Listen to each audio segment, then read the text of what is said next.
2021 is going to be a huge year for the channel. I am so fucking excited about it. I hope you guys will be along for the fucking ride. Alternate Future of the World Season 2 is going to be a fucking trip. I'm so goddamn excited about it. I'm even more excited for Yggdrasil, if we're being perfectly honest, full fucking disclosure.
Fest back in June. You would have already known about this, but I really don't blame you for not knowing about it, because I've sort of kept it hush-hush, because I'm very particular about what I put on my channel, and because I only want to put big, huge, grandiose returns on the channel, I sort of end up just doing nothing, because I set the goalpost way too high, and it's always been a problem. I make a big, huge comeback video, and then I start working on new content, but the gap between each piece of content becomes so large that it justifies another huge, big comeback video. And that is a huge fucking mistake, because that's unrealistic. I can't expect myself to do that every time. It's the progress, the feature creep of my projects just keeps getting more and more unbearable and insane, and I can't expect myself to meet that every time, because I can't, clearly. It's led to years of no content on this channel, and that's a situation that needs to come to an end. Before I talk about any of that shit, let me try to stay on track here. I don't have any script or notes even, so this is gonna be so disjointed. Let's talk about the Mapping Iceberg Explained. Back in January, I instigated a year-long nightmare for myself. I saw Rojo, who was a mapper at the time, upload a little funny haha to Twitter, which was I thought it would be fun to do something a little different. Sort of a little maybe month-long, maybe even few week-long dilution from what was to be my main project, that being Alternate Future of the World. At the time, eras have passed in the time. Nations have fallen, and revolutions have taken place, and pandemics have evolved and spread, and people have died and changed and gotten married and divorced and lived whole lives, and children have been born. Children have been conceived and born in the time that it's taken me to do this, to get a little bit done with it. I thought maybe this could be interesting. I could make a little video about this, make it a collaboration, get some other people on board, get a couple algorithm points, and, you know, have an excuse to do something that isn't mapping. So I did that, and it was... I don't want to say that it was a mistake. The project ended up becoming much like essentially every project I work on, ended up becoming the most ambitious project that I've ever worked on. Here are some clips from the video that will be featured. As you can see, it's a big deal. In the waning years, I've moved from iMovie 09 to Final Cut, which has been wonderful in allowing me to express myself more and make the more professional, polished projects, and be able to actually be a fucking professional human being on the planet, not editing in the software people CA 97 used to make Nerf Wars in 2010. It's been nice to actually have my videos look like a YouTube video for once, and not like a CA 97 2010 Nerf War video. So that's been different and interesting, but it has also led to the barrier for what I can actually materially produce being lifted has essentially allowed my ambition to go unchecked. There's no longer a wall for me to hit in terms of creative ambition. I can essentially just go wherever the fuck I want now, which is wonderful in that it allows me to do more, but is terrible in that it does not, there's nothing there to say, hey, stop. There's nothing there to say, please stop doing this. I can't do it because I hold my entire sense of self, my entire ego, my entire self-worth completely hinges on me not viewing myself as a creative hack. It completely hinges on the performative aspects of my personality. I will not allow myself to believe that I have fundamental worth as a human being unless I am constantly creating, and creating things that I believe are fundamentally different and interesting and unique compared to the things that other people are doing. And that's terrible and toxic, and I understand that having that revelation doesn't absolve me of having to do the work to fix it. You know, now that I've been saying that over and over and over again since I had that revelation, which, Jesus Christ, was years ago at this point. But I have yet to do anything to actually address that. Instead, I continue to live in sickness. And it's not great. And it's not even great for my output. Here I am, a year later. I did it on a snowy ridge, so it looks different from the last video. So it feels like a different experience, but it is fundamentally the same experience as the last video. Me sitting down, being a hammy asshole, talking about why you haven't seen a video for a year. So, I don't want to say that the mapping iceberg was a mistake, because it wasn't. What I did to it was a mistake. I could have kept it concise. Nobody would have cared if the mapping iceberg depicted every single Discord drama event in quippy, funny, haha anecdotes and goofy Looney Tune keyframe animation all over the place all the time. Nobody would have cared if it was just footage of a Discord chat with AtlasSolid saying r/mapping. Nobody would have cared. Everybody would have been fine with it. But I wouldn't have been fine with it. I needed it to be something crazy and different, unique. And it is that.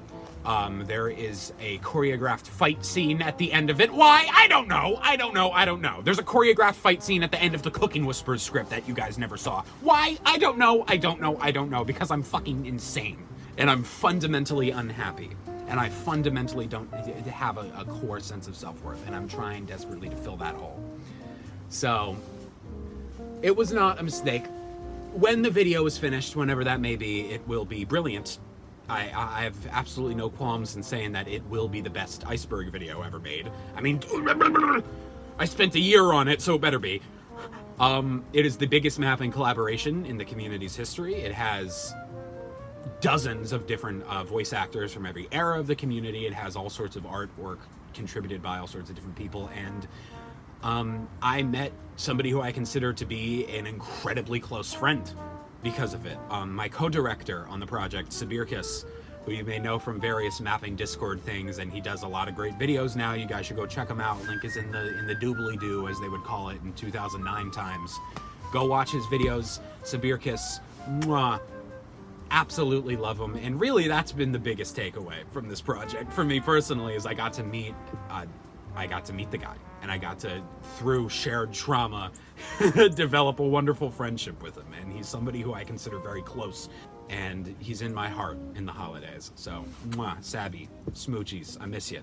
So, that project ran away. And it became my entire world. As projects tend to do for me, but this one in particular, it was a fucking runaway train. And I couldn't catch it, and it stole my year.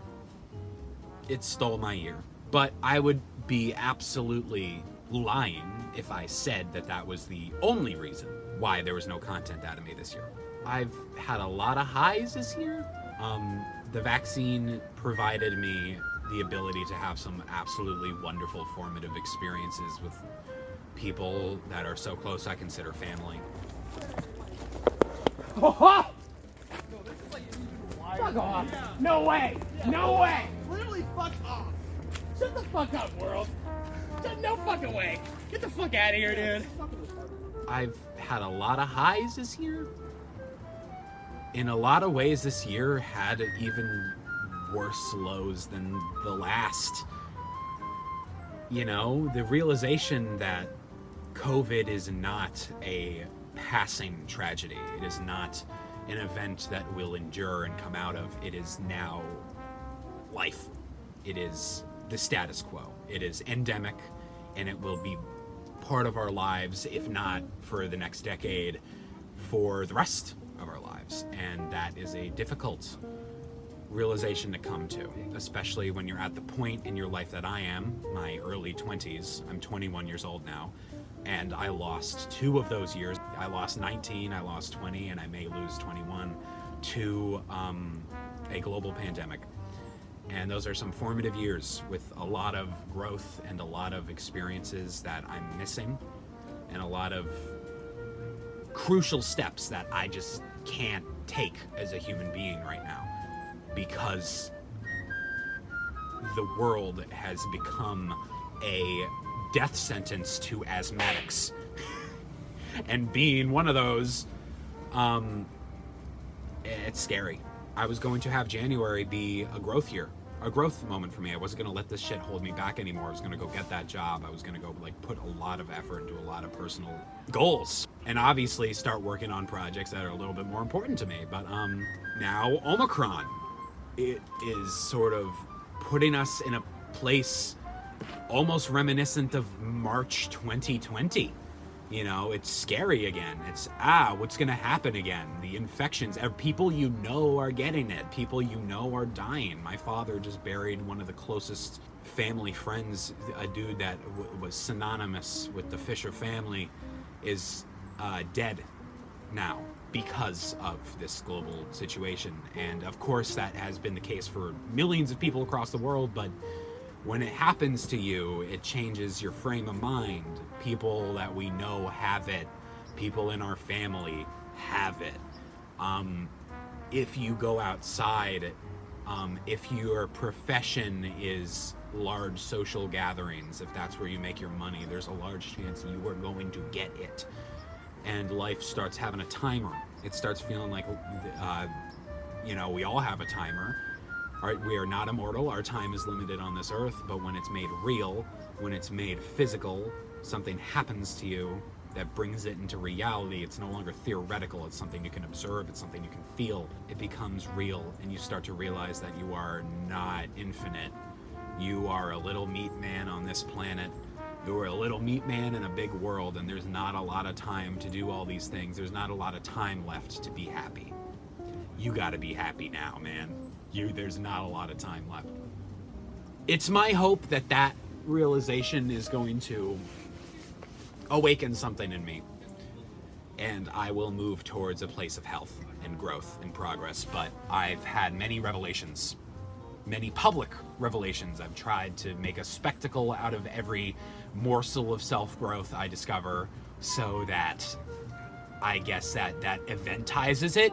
That makes it an event in my mind that I can point back to and go, oh, well, look, I dealt with it there. Look at that video. I dealt with it. Look at that video. I dealt with my problems. Look at that video. It's done. I'm fixed.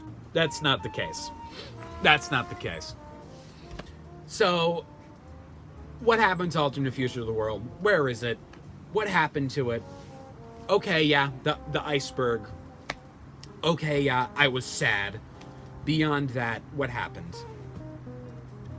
It can't be that I didn't get any work done on it. That can't be it. There has to be some physical record of it sitting in a vault somewhere. There has to be some residue. There has to be some lost media to find. In an effort to be fully transparent in what you can tell, I'm about to say something scary because my foreskin is coming up. In an effort to be fully transparent, I recorded the process. I fully documented essentially all of my 2021 in what was going to be a little documentary called The Making of Alternate Future of the World, Episode 6.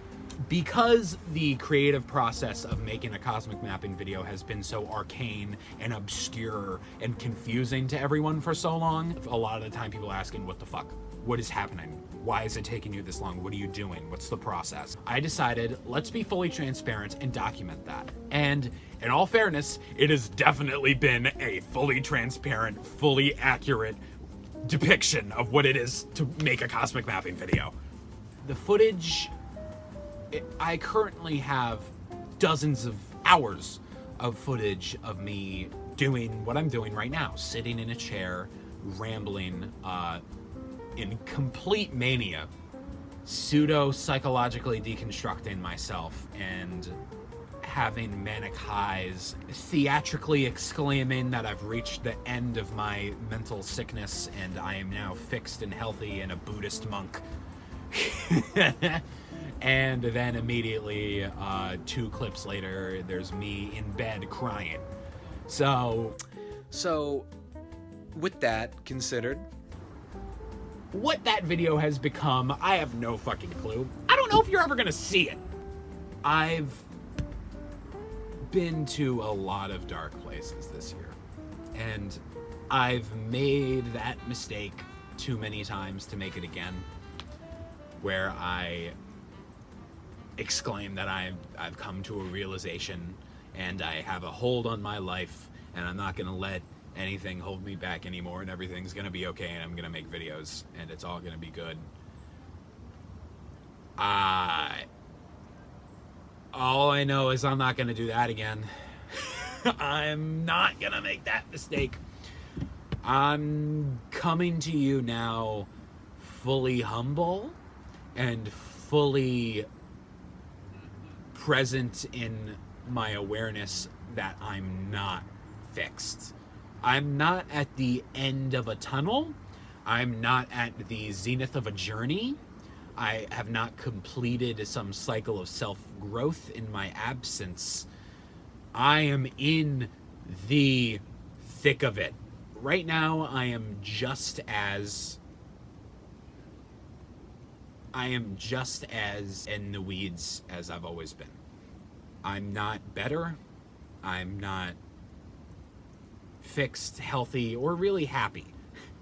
I'm pretty happy right now in this moment because I'm able to come on and be in front of a camera and like talk and enunciate and be a goofy show dude, personality 3 ass type bitch.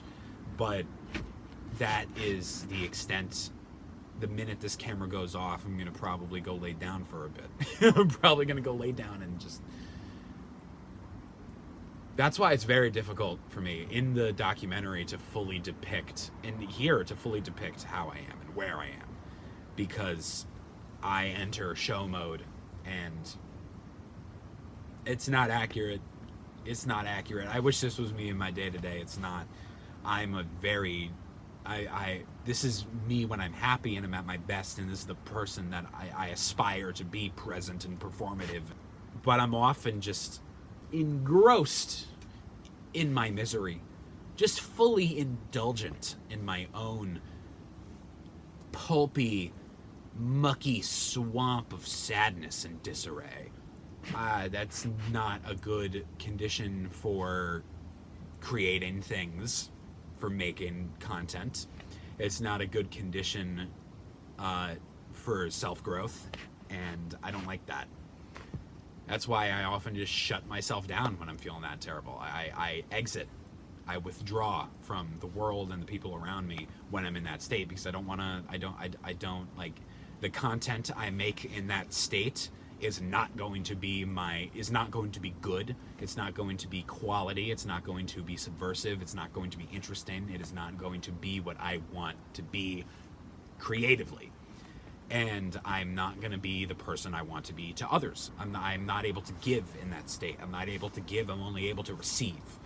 And I don't want to be that. I don't want to be mucky-wucky, fucking just constantly a little sniveling snake at people's feet begging for validation and attention and love. And I know a lot of that is super toxic. I know, like, I would never, ever, ever begrudge anyone else for making videos when they're sad, for having an outlet for their sadness. Actually, like, that's a beautiful thing. I would never, ever, ever in a million years begrudge someone for asking for attention and love and validation when they are feeling dour. That is why we have friends and families and partners. That's why we're there. I hold myself to a lot of stupid, toxic standards that I would never hold anybody else to. So, Merry Christmas. So, where is alternate future of the world? I'm going to tell you guys, are you ready? I don't think you're ready. I'm going to say something here. I'm going to say something that you've never heard me say before. It's coming. It's on its way. Oh, God. It's coming, guys. I'm sorry. I'm truly sorry that I'm so dysfunctional and terrible. I really wish that I could just be here and I could have a content schedule and I could make videos. I wouldn't have to rely on being on the esoteric, ethereal winds of my mental space being in perfect alignment with all my chi centers so that I can write mapping dialogue. I don't want to end this video in a dour, depressing, horrible place. And this is the part where I challenge myself to find a positive takeaway. I am no longer going to LARP my self-growth. I'm not going to come out here and give a takeaway, as I did last year and many times before, that is not true. I'm not going to play a character that has fixed themselves, and that's bullshit, because that's not the truth. The truth is, I am as much in the weeds as anyone else. I am in a constant state of horrible misery and horrible depression. And I have wonderful people in my life that I'm so fucking grateful for that carry me through it. And that's why I don't want anyone to think that I'm like not grateful for all the wonderful things I have, or I really am just constantly miserable. Like, I'm not. I have a lot of wonderful bright spots and a lot of wonderful, formative, great experiences that I've had in the last year that I have nothing but positive takeaways from in it. But I've been stagnant for many years. I've let so many areas of my life just remain the same. I'm in the same place I was essentially 5 years ago. I have let a lot of fields go untamed, a lot of lawns go unmowed. I'm such a schmuck. I haven't done a lot. And COVID has exacerbated that, has exacerbated my lack of meaningful growth.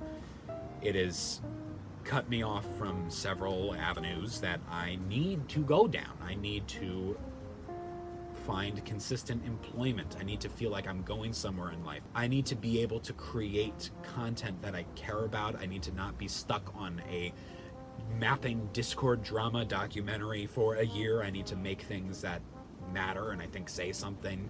I need to have an income stream. I need to know I'm going places. I need to find a relationship. I need to do things. I need to go places in my life. I'm a person that thrives when they're growing. And I've been denied that for 2 years because of COVID. And even before that, I just sort of sat in stagnance willingly for years. And the revelations and the personal growth I've done in that time to help me realize the mistake of just allowing myself to sit in absence, I haven't been able to act on because we've been in a perpetual apocalypse. Thank you to those of you who have stuck around long enough to listen to this.